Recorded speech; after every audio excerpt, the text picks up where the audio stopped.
Ces décisions viennent rappeler les risques de racisme et de hooliganisme pendant le mondial 2018 cet été en Russie, à moins de 2 mois de son coup d'envoi.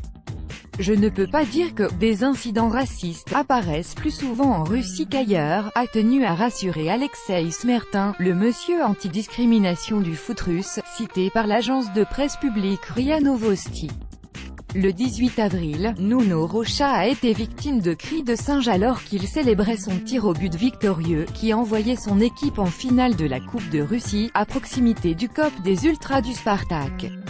Les cris sont particulièrement audibles dans les images diffusées à la télévision. Après l'enquête, ouverte au lendemain des faits, le Spartak Moscou, champion en titre, disputera ainsi son prochain match de Coupe de Russie, lors de la saison 2018-19e, dans un stade partiellement fermé. Les slogans nazis ont été proférés le 14 avril à Saint-Pétersbourg par des supporters du Zénith.